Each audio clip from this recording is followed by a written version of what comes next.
Voilà, bonjour, je suis Pasteur Momo. Je voudrais expliquer quelque chose à ma fille, peut-être à mon fils aussi, parce qu'on lui a dit que Noël, ce n'est pas biblique, c'est pas une fête chrétienne, c'est une fête imaginée quelque part au Vatican.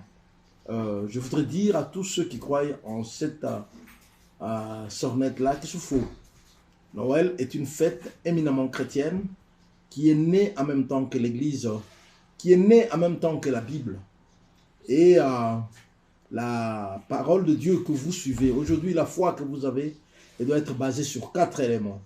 Elle est basée d'abord sur la parole, 2, la tradition, 3, votre expérience et 4, votre raison. Alors, la parole est devenue ce qu'elle est aujourd'hui, parole de Dieu, dès par la tradition. C'est l'Église qui, se réunissant dans des réunions et des congrès, ont reconnu ce qui était la parole de Dieu et qu'il fallait retenir. Et l'évangile de Jean dit clairement que tout ce que Jésus a fait ne peut pas être écrit. Parce que le livre ne pourrait même pas contenir. Le monde serait petit pour écrire ce que Jésus a fait, parce qu'il a fait beaucoup de choses. Et quand vous lisez dans le livre de Luc, ça c'est Jean, Luc vous dit que tout ce qui se faisait pendant la naissance de Jésus, Marie, sa mère, le retenait dans son cœur. Ça veut dire qu'il y a des sources fiables qui ont retenu certaines manifestations comme Noël, comme Pâques, comme Pentecôte, qui nous ont été rapportées. Bien sûr, Pentecôte vous est rapporté parce que Pentecôte, c'est l'arrivée spectaculaire de l'Esprit Saint, parce que l'Esprit Saint était déjà là en Jésus-Christ et dans les apôtres, parce que quand il les envoyait, c'était l'Esprit Saint qui agissait.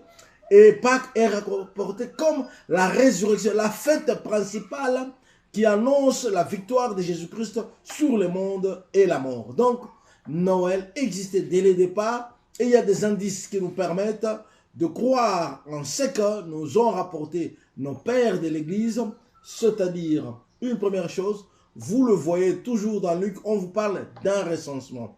Eh bien, on vous parle d'un quoi plutôt d'un massacre des enfants de Bethléem. Et ce massacre est plus ou moins daté, parce qu'il est intervenu 2 mois avant la mort d'Hérode, que le Seigneur avait sûrement fait périr à la suite de ce massacre inutile des enfants de Bethléem, qui lui a eu lieu en l'an 4 avant Jésus-Christ. Donc, Jésus-Christ est né probablement autour de la date là-bas du 12 février l'an 4, et c'est comme ça que Hérode va se rendre compte qu'il a été tué et qu'il va envoyer sa soldatesque pour aller tuer des gens. Donc, la date de Noël est éminemment biblique. Elle est dans la tradition biblique. Nous, les chrétiens, peut-être, nous n'insistons pas beaucoup sur la tradition, comme le font les musulmans avec leurs hadiths et les autres. Mais sachez que l'Église a bel et bien une tradition que nous suivons et que nous valorisons.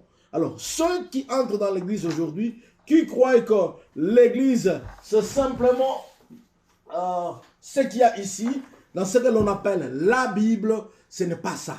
Si vous voulez suivre le Christ, rien que dans ce qui est ici, eh bien, sachez que vous ne serez pas entièrement dans la volonté de Dieu, parce que ceci, c'est nous, l'Église, qui l'avons reconnu comme la parole de Dieu, et c'est nous qui vous le présentons en même temps que la tradition, en même temps que votre propre raison, en même temps que votre propre expérience dans la connaissance de Dieu. Donc, allez-y, fêtez Noël si vous le pouvez.